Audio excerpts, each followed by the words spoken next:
नमस्कार मित्रों, आप सभी का स्वागत है। मैं हूं पंकज। आज की इस वीडियो में हम पढ़ेंगे द्विवेदी युग। मैं आपको बता दूं, यह जो मैं वीडियो बना रहा हूं घटना चक्र की पुस्तक से बना रहा हूं। तो पहला प्रश्न शुरू करते हैं। द्विवेदी युग का नामकरण किसके नाम पर हुआ है? ए. शांतिप्रिय द्विवेदी, बी. आचार्य महावीर प्रसाद द्विवेदी, सी. आचार्य हजारी प्रसाद द्विवेदी, डी. राम अवध द्विवेदी। तो इसका आंसर हो जाएगा बी. आचार्य महावीर प्रसाद द्विवेदी। दूसरे प्रश्न की तरफ चलते हैं। एक बार इसको पढ़ लेते हैं थोड़ा डिटेल में। आधुनिक कविता के दूसरे पड़ाव सन 1903 से 1920। इसको द्विवेदी को 1900 से 1918 भी माना जाता है। ऑप्शन में जो आएगा आप वो लगा देना। 1903 से 1920 होगा तो वो लगा देना, नहीं तो 1900 से 1918 को द्विवेदी युग नाम से जाना जाता है। यह आधुनिक कविता के उत्थान व विकास का काल है। सन 1903 में महावीर प्रसाद द्विवेदी जी सरस्वती पत्रिका के संपादक बने। तो आप सभी को पता है कि द्विवेदी जी 1903 से लेकर के 1920 तक सरस्वती पत्रिका के संपादक रहे और 1903 से लेकर 1920 तक सरस्वती पत्रिका के लिए स्वर्णिम काल रहा है। द्विवेदी जी खड़ी बोली को शुद्ध व्याकरण सम्मत और व्यवस्थित बनाकर साहित्य के सिंहासन पर बैठने योग्य बनाया।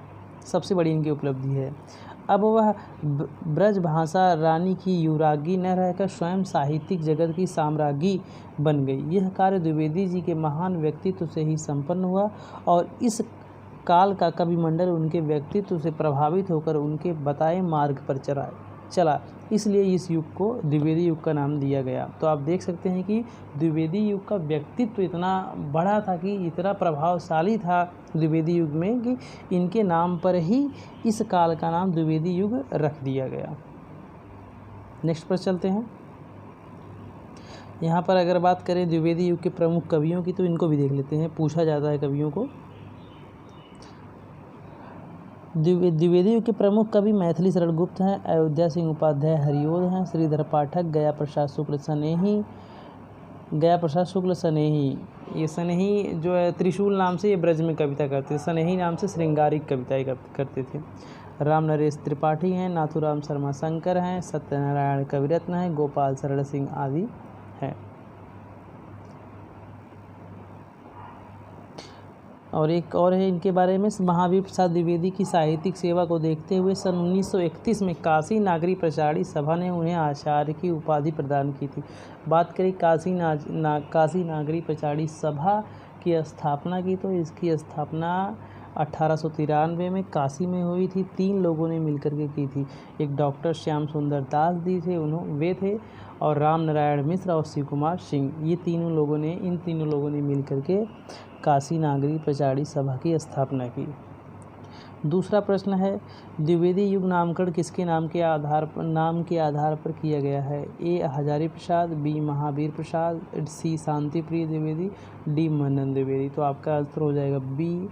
महावीर प्रसाद द्विवेदी। अगले प्रश्न तीसरा प्रश्न है, आधुनिक हिंदी साहित्य के द्विवेदी युग का नामकरण किस रचना के नाम के आधार पर किया गया? देखो कितनी बार या बार प्रश्न पूछा गया है, तो इसका आंसर महावीर प्रसाद द्विवेदी है।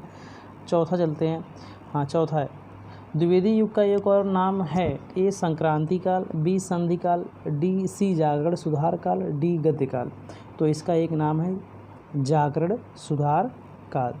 तो आपका आंसर ये सही हो जाएगा। बात करें भारतेंदु युग की, यदि बात करें भारतेंदु युग का एक और नाम है, उसका नाम है पुनर्जागरण काल। और किसने दिया? डॉक्टर नगेंद्र ने। पुनर्जागरण काल नाम किसने दिया? डॉक्टर नगेंद्र ने। जागरण सुधार काल किसने दिया? डॉक्टर नगेंद्र ने। और बात करें गद्य काल की, तो गद्य काल जो है आधुनिक काल को गद्य काल आचार्य रामचंद्र शुक्ल ने कहा है। यहाँ देखते हैं, द्विवेदी युग को जागरण सुधार काल भी कहा जाता है। डॉक्टर राम कुमार वर्मा ने आदि काल को संधि काल कहा है। राम कुमार वर्मा ने आदि काल को संधि काल, आचार्य शुक्ल ने आधुनिक काल को गद्य काल कहा है। नेक्स्ट प्रश्न 5वां इम्पोर्टेंट है ये भी। द्विवेदी युग का वह साहित्यकार जिन्हें कविता कामनीकांत, भारतेंदु, प्रगेंदु, साहित्य सुधाकर आदि उपाधियों से विभूषित किया गया है। तो आंसर देखें, आप बताएं। जिसका आंसर हो जाएगा ए. नाथुराम शर्मा शंकर। पढ़ते हैं इनके बारे में, उनकी रचनाओं को भी देखते हैं। द्विवेदी युग के कवि नाथूराम शर्मा शंकर ब्रज भाषा के कवि थे, किंतु वो शीघ्र ही खड़ी बोली की ओर झुक गए थे। इन्होंने राजा रवि वर्मा के चित्रों के आधार पर कविताएं लिखी। ये समस्या पूर्ति में बड़े कुशल थे। इन्हें कविता कामिनी कांत, भारतेंदु प्रगेंदु, साहित्य सुधाकर आदि उपाधियों से विभूषित किया गया था। इनकी रचनाएं हैं अनुराग रत्न, शंकर सरोज, गर्भरंडा रहस्य, शंकर सर्वस्व इनके प्रमुख काव्य ग्रंथ हैं। ये प्रायः अतिशयोक्तिपूर्ण कविता लिखते थे। नेक्स्ट प्रश्न चलते हैं। छठा, ज्ञान राशि के संचित कोश ही का नाम साहित्य है। यह उक्ति किस साहित्यकार की? हजारी प्रसाद द्विवेदी की, नंद दुलारे वाजपेयी की, महावीर प्रसाद द्विवेदी की, डी मुक्तिबोध की। तो आंसर इसका सही है सी, महावीर प्रसाद द्विवेदी। सातवां प्रश्न है, आचार्य महावीर प्रसाद द्विवेदी रचित अर्थशास्त्र विषय का किस विषय का ग्रंथ है? विषय का ग्रंथ है अर्थशास्त्र की भूमिका, आर्थिक व्यवस्था, सी भारतीय अर्थनीति, डी संपत्ति शास्त्र। तो इसका आंसर हो जाएगा डी संपत्ति शास्त्र। 1908 में यह प्रकाशित हुआ था। ठीक है, संपत्ति शास्त्र के लेखक कौन है? तो हमने देख लिया है, महावीर प्रसाद द्विवेदी जी हैं। अगले प्रश्न पे चलते हैं। संपत्ति शास्त्र के लेखक का नाम देखो कितनी बार पूछा गया है, इम्पोर्टेंट है। इस बुक में जितने भी प्रश्न हैं ना, जितनी बार पूछे गए हैं, जितनी बार पूछेंगे उतनी बार इन्होंने इस बुक में डाल दिया है। चाहे 10 बार पूछेंगे 10 बार डाला है उस प्रश्न को घुमा फिरा करके। 10वां प्रश्न, प्राचीन पंडित और कवि किसकी रचना है? भारतेंदु हरिश्चंद्र की, बालकृष्ण भट्ट की, आचार्य महावीर प्रसाद द्विवेदी की, स्वामी सत्यानंद की। तो आंसर इसका सी, महावीर प्रसाद द्विवेदी की है। इसमें देखो, प्राचीन पंडित और कवि आचार्य महावीर प्रसाद द्विवेदी की रचना है। इस पुस्तक में उन्होंने लिखा है, रस ही कविता का सबसे बड़ा गुण है। 11वां, जूही की कली, 1916 इसका टाइम है। जूही की कली कविता को किस संपादक ने अपने पत्र में बिना प्रकाशित किए वापस कर दिया था? ए गोपाल दास गहमरी, बी बालकृष्ण भट्ट, सी महावीर प्रसाद द्विवेदी, डी बनारसी दास चतुर्वेदी। तो इसका आंसर हो जाएगा आपका सी, महावीर प्रसाद द्विवेदी जी। बात करें जूही की कली की, जूही की कली का टाइम है 1916 और जूही की कली मुक्त छंद की रचना है और इसके छंद को केचुआ छंद या रवड़ छंद भी कहा गया है। महावीर प्रसाद द्विवेदी ने इस रचना को अपनी पत्रिका सरस्वती में छापने से मना कर दिया था। 12वां है, निराला की कविता जूही की कली को किस संपादक ने बिना प्रकाशित किए वापस कर दिया था? तो आंसर देख लिया है हमने, किसने? महावीर प्रसाद द्विवेदी ने। 13वां प्रश्न, अंतःकरण की वृत्तियों के चित्र का नाम कविता है, किसने कहा है? भारतेंदु ने, महावीर प्रसाद द्विवेदी ने, श्याम सुंदर दास ने, रामचंद्र शुक्ल ने। तो महावीर प्रसाद द्विवेदी ने कहा है। थोड़ा सा पढ़ते हैं। आचार्य महावीर प्रसाद द्विवेदी ने कहा कि कविता अंतःकरण की वृत्तियों का चित्र बन जाती है।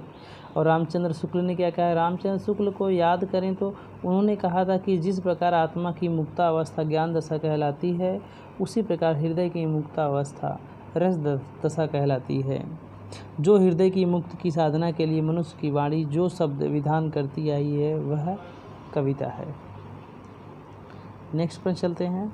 14वां, इनमें से कौन द्विवेदी युग का कवि नहीं है? ए अयोध्या सिंह उपाध्याय हरिओल, बी सोहनलाल द्विवेदी, सी रामनरेश त्रिपाठी, डी मैथिली शरण गुप्त। तो आपका आंसर बी सही हो जाएगा, सोहनलाल द्विवेदी। सोहनलाल द्विवेदी जो है राष्ट्रीय चेतना के कवि हैं। 15वां क्वेश्चन है, निम्नलिखित में से कौन द्विवेदी युग का कवि नहीं है? अयोध्या सिंह उपाध्याय हरिओल, गोपाल शरण सिंह, लोचन प्रसाद पांडे, रांगे राघव। तो आंसर आपका डी सही है, रांगे राघव। 16वें प्रश्न की बात करते हैं। द्विवेदी युग के सर्वश्रेष्ठ प्रगीतकार माने जाते हैं तो रूपनारायण पांडे, लोचन प्रसाद पांडे, मुकुटधर पांडे, इनमें से कोई नहीं। तो आंसर आपका सी हो जाएगा, मुकुटधर पांडे। मुकुटधर पांडे को मुकुटधर पांडे ने जो छायावाद शब्द का सर्वप्रथम प्रयोग किया था। इन्होंने जबलपुर से निकलने वाली शारदा पत्रिका में 4 अंकों में छायावाद के नाम से एक लेख प्रकाशित किया था। तो ये कहा जाता है कि छायावाद शब्द का प्रथम प्रयोक्ता कौन है लिखित रूप से, तो वो मुकुटधर पांडे हैं। और छायावाद की प्रथम कविता रचना मानी जाती है कौन सी, मुकुटधर की ही कुर्री के प्रति है। ठीक है। और बात करें स्वच्छंदतावाद शब्द के प्रवर्तक, तो ये भी मुकुटधर पांडे ही हैं। लेकिन स्वच्छंदतावाद के प्रवर्तक कवि कौन है, श्रीधर पाठक हैं। नेक्स्ट प्रश्न चलते हैं। छायावाद का पूर्वाभास किस कवि की रचनाओं में प्रकट हुआ है, तो ए मुकुटधर पांडे, बी रूपनारायण पांडे, लोचन प्रसाद पांडे, श्याम नारायण पांडे। तो आंसर हो जाएगा 17 का ए मुकुटधर पांडे। 18वां चलते किस कवि की रचनाओं में छायावाद का पूर्वाभास संलक्षित हुआ था, तो हमने पढ़ा भी सी मुकुटधर पांडे की। खड़ी बोली हिंदी का प्रथम महाकाव्य कौन सा है, तो प्रिय प्रवास है 1914। कविता कौमुदी, उद्धवचरित, प्रिय प्रवास, लोकायतन। तो आपका क्या हो जाएगा, प्रिय प्रवास 1914 की है। इस बात करें प्रिय प्रवास की, प्रिय प्रवास में कुल 17 सर्ग हैं। और प्रिय प्रवास का सर्वप्रथम नाम ब्रजांगना विलाप था। इसके लेखक कौन है, कवि कौन है, तो इसके लेखक हैं हरियोत जी। ठीक है। और 1936 में इस रचना को मंगला प्रसाद पारितोषिक पुरस्कार मिला था। और रामचंद्र शुक्ल ने अपने हिंदी साहित्य के इतिहास में प्रिय प्रवास को महाकाव्य नहीं माना है। हरियोत जी बहुमुखी प्रतिभा के धनी थे। गद्य और पद्य में उनका समान अधिकार था। कुल मिलाकर उनकी 51 रचनाएं हैं। और चलते हैं अगले प्रश्नों की तरफ। प्रिय प्रवास का प्रथम प्रकाशन किस वर्ष हुआ, तो 1914 में हुआ था। खड़ी बोली हिंदी का आधुनिक कालीन प्रथम महाकाव्य कौन है, प्रिय प्रवास। आपको याद करना, आधुनिक कालीन प्रथम महाकाव्य है खड़ी बोली का। खड़ी बोली का आधुनिक कालीन प्रथम महाकाव्य क्या है, कौन सा, प्रिय प्रवास। इसका टाइम 1914 है। इसका सबसे पहले नाम ब्रजांगना विलाप था। और शुक्ल जी ने इसको महाकाव्य नहीं माना है। इसमें कुल 17 सर्ग हैं। राधा कृष्ण के सात्विक प्रेम पर आधारित है। बात करें साकेत की, साकेत जो है 1931 की गुप्त जी की रचना है। इसमें कितने कुल 12 सर्ग हैं। इसमें जो 9वां सर्ग है वो सबसे महत्वपूर्ण है। और यह इस ग्रंथ के नायक नायिका कौन है, लक्ष्मण और उर्मिला। भारत भारती की बात करें, ये भी है मैथिली शरण गुप्त की है। ये 1912 की रचना है। इस रचना को 1936 में मंगला प्रसाद पारितोषिक पुरस्कार मिला था। इसी रचना की प्रसिद्धि के कारण, भारत भारती की रचना की प्रसिद्धि के कारण गांधी जी ने गुप्त जी को राष्ट्र कवि की उपाधि प्रदान की थी। 22वां अयोध्या सिंह उपाध्याय हरियोत का प्रसिद्ध काव्य है कामायनी, प्रिय प्रवास, कुरुक्षेत्र, साकेत। तो आपका आंसर बी सही हो जाएगा, प्रिय प्रवास। ए ऑप्शन की बात करें, कामायनी जयशंकर प्रसाद की रचना है। इसका टाइम 1935 है। बात करें बी प्रिय प्रवास 1914 हरियोत की है। डी की बात करें साकेत 1931। इसमें कुल 12 सर्ग हैं। ठीक है। तो 12 में 9वां सर्ग जो है वो सबसे महत्वपूर्ण है। इसके नायक और नायिका लक्ष्मण और उर्मिला है। कुरुक्षेत्र दिनकर की रचना है। 23वां प्रश्न, हरियोत के प्रिय प्रवास महाकाव्य में सर्गों की संख्या है। ए 17, बी 19, सी 21, डी 23। अभी हमने पढ़ा है। कितने सर्ग हैं, 17 सर्ग हैं। अयोध्या सिंह उपाध्याय हरियोत द्वारा लिखित काव्य ग्रंथ है पथिक, कनुप्रिया। और अगला आंसर हमारा ऑप्शन है चोखे चौपदे, वासव दत्ता। कौन सा है, सी हो जाएगा, चोखे चौपदे। देखो वासव दत्ता सोहनलाल द्विवेदी की रचना है। नीचे ऊपर वाले विकल्पों को देखते हैं। पथिक राम नरेश त्रिपाठी की है। और कनुप्रिया जो है कि धर्मवीर भारती की है।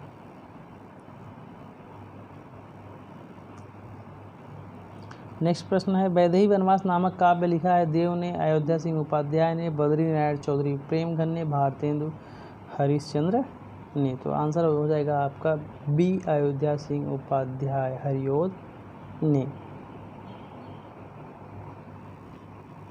वैदेही वनवास के लेखक हैं मैथिली शरण गुप्त, अयोध्या सिंह उपाध्याय, गया प्रसाद शुक्ल स्नेही, राम नरेश त्रिपाठी। तो बी आंसर हो जाएगा अयोध्या सिंह उपाध्याय हरिऔध। 1940 का टाइम है। वैदेही वनवास के रचयिता कौन है, हो चुका है। खड़ी बोली में प्रथम महाकाव्य प्रिय प्रवास के रचयिता अयोध्या सिंह उपाध्याय हरिऔध, ऊपर हो चुके हैं प्रश्न। खड़ी बोली हिंदी का प्रथम महाकाव्य, देखो कितनी बार ये प्रश्न पूछा गया है, 10 में, 11 में, 1 में, हर साल लगभग पूछा गया, हर एक पेपर में। 30वां प्रश्न, हिंदी खड़ी बोली का प्रथम महाकाव्य कौन सा है, तो आपको ऊपर बता दिया गया है प्रिय प्रवास, टाइम 1914 है। इसका पहले नाम ब्रजांगना विलाप था, शुक्ल जी ने इसे काव्य माना ही नहीं है। ठीक है, इसमें सर्गों की संख्या की बात करें 17 सर्ग हैं और कृष्ण और राधा के सात्विक प्रेम पर आधारित है यह। ठीक। 31 निम्नलिखित में से किसे खड़ी बोली हिंदी का महाकाव्य माना जाता है, तो साकेत को, प्रिय प्रवास को, लोकायतन को, कामायनी को। तो आंसर हो जाएगा इसका प्रिय प्रवास। टाइम इसका क्या है, 1914। साकेत का टाइम 1931। गुप्त की रचना है। लोकायतन सुमित्रा नंदन पंत की रचना है। कामायनी जयशंकर प्रसाद की 1935। कामायनी में कुल 15 सर्ग हैं। 32वां, निम्नलिखित में से कौन सी रचना अयोध्या सिंह उपाध्याय हरिऔध की नहीं है, विचित्र विवाह, वैदेही वनवास, चोखे चौपते, चुपते चौपते। तो आंसर आपका हो जाएगा ए विचित्र विवाह। विचित्र विवाह राम नरेश त्रिपाठी की है, सॉरी रामचरित्र उपाध्याय की है, रामचरित्र उपाध्याय की है। विचित्र विवाह राष्ट्र भारती, देवदूत, देवसभा, रामचरित्र उपाध्याय की कृतियाँ। इसके अतिरिक्त इन्होंने रामचरित चिंतामणि नामक प्रबंध काव्य की रचना की है। शेष कृतियाँ अयोध्या सिंह उपाध्याय हरिऔध की है। चुपते चौपते, चोखे चौपते ये है 1932 की है। वैदेही वनवास 1940 की है। एक पंक्ति है, दिवस का अवसान समीप था, गगन था कुछ लोहित हो चला, तरु शिखा पर थी अब राजती, कमलनी कुल वल्लभ की प्रदा। काव्य पंक्तियों का संबंध है आंसू से है। आंसू जयशंकर प्रसाद की है, 1925 इसका टाइम है। परिवर्तन सुमित्रानंद पंत की है। प्रिय प्रवास हरिऔध की है। किसान गुप्त की है। तो किससे है, इसका आंसर सी सही हो जाएगा, प्रिय प्रवास, जिसका टाइम 1914 है। इसके लेखक कौन है, अयोध्या सिंह उपाध्याय हरिऔध। और ये है पंक्ति प्रिय प्रवास के प्रथम सर्ग से अवतरित है।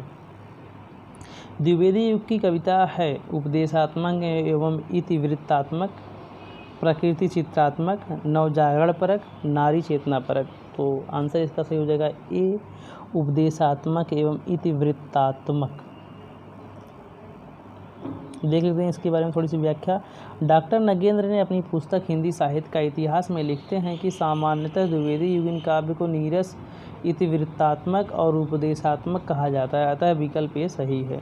इतिवृत्तात्मक किस काव्य युग की प्रमुख विशेषता है, तो यह है द्विवेदी युग की, यानी बी ऑप्शन आपका सही है। 36 द्विवेदी युगीन साहित्य में किस प्रवृत्ति की प्रमुखता नहीं है, गद्यात्मकता की बिल्कुल है, काव्यात्मकता की ये नहीं है, वैचारिकता भी है, इतिवृत्तात्मकता भी है। तो आंसर आपका हो जाएगा बी, यह विशेषता नहीं है, काव्यात्मकता नहीं है।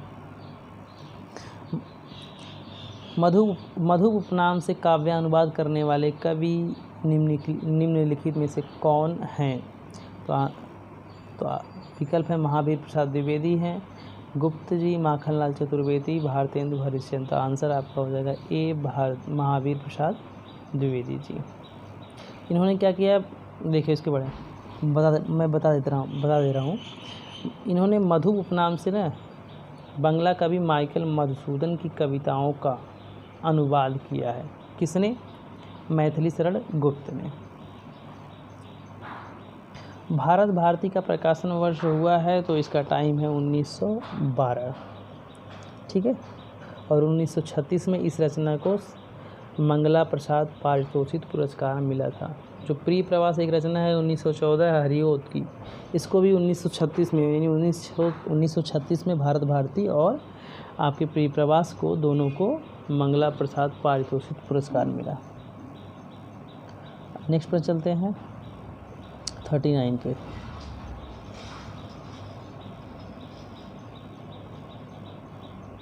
भारत भारती में किस भावना की रूपरेखा प्रस्तुत है? दैन्य भावना, राष्ट्रीय भावना, प्रेम भावना, भक्ति भावना। तो आंसर हो जाएगा बी, राष्ट्रीय भावना।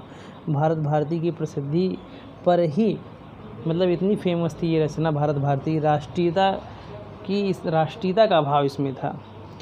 इस रचना पर खुश होकर के गांधी जी ने गुप्त जी को राष्ट्रकवि नाम से संबोधित किया था। ठीक है। राजपूत आन की कथा है सिद्धराज में, रंग में भंग, पंचवटी में, साकेत में। ये सारे जो रचनाएं हैं सारी गुप्त जी की हैं। रंग में भंग इसका आंसर सही है। राजपूत आन की कथा है रंग में भंग, इसका टाइम है 1909। और बात करें गुप्त जी के प्रथम काव्य ग्रंथ की तो रंग में भंग ही है। अगर प्रथम खड़ी बोली की कविता की बात करें तो इसका नाम है हेमंत, जो 1908 में 1908 या 6 में सरस्वती पत्रिका में प्रकाशित हुई थी। आप लोग टाइम कमेंट कर देना 1906 है कि 1908। एक और रचना है गुणवंत हेमंत, किसकी रचना है आप ज़रूर कमेंट में करके बताएं, कमेंट करें। चलते हैं 41 की तरफ। चीरगांव किस कवि का जन्म स्थान है?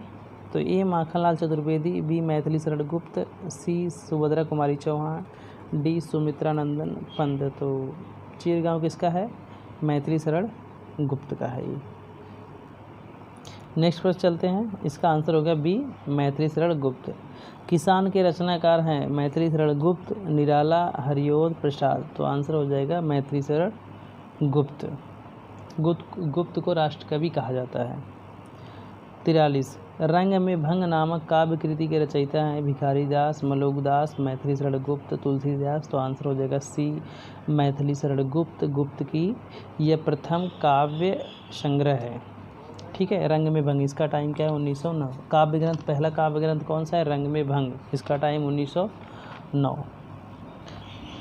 44वां निम्नलिखित में से एक मैथिली शरण गुप्त की काव्य रचना नहीं है। सिद्धराज, ये तो बिल्कुल है। जय भारत भी है, हिडिंबा भी है, कृषक क्रंदन नहीं है। कृषक क्रंदन जो है कि गया प्रसाद शुक्ल स्नेही की रचना है। 45 निम्न से कौन सी रचना मैथिली शरण गुप्त की नहीं है? पंचवटी है। पंचवटी जो है कि नायक प्रधान है, नायिका प्रधान नहीं है। इसमें मतलब नायिका नहीं है। पंचवटी में लक्ष्मण नायक है। रेणुका रामधारी सिंह दिनकर की है। यशोधरा गुप्त की है। साकेत मैथिली शरण गुप्त की है। तो सब मिला के बी ऑप्शन सही हो जाएगा, रेणुका। 46 इनमें मैथिली शरण गुप्त की रचना नहीं है। भारत भारती, ये तो है ही, 1912 की। जयद्रथ वध 1910 की है। प्रेम पथिक जयशंकर प्रसाद की है। यशोधरा 1932। मैथिली शरण गुप्त, आंसर हो जाएगा सी, प्रेम पथिक। 46 नेक्स्ट पर चलते हैं 47 पे। मैथिली शरण गुप्त द्वारा रचित जयद्रथ वध क्या है? महाकाव्य है, प्रबंध काव्य है, खंड काव्य है, इनमें से कोई नहीं। तो क्या है? खंड काव्य है। साकेत महाकाव्य का सर्वाधिक मार्मिक सर्ग कौन सा है? तो डी ऑप्शन, 9वां सर्ग, यही 9वां सर्ग। साकेत में कुल 12 सर्ग हैं। ठीक है। 1931 इसका टाइम है। साकेत की कथा का मुख्य संबंध किसके चरित्र विकास से जुड़ा हुआ है? राम और सीता के, लक्ष्मण और उर्मिला के, भरत और मांडवी के, लक्ष्मण और सीता के। तो आंसर हो जाएगा बी, लक्ष्मण और उर्मिला के।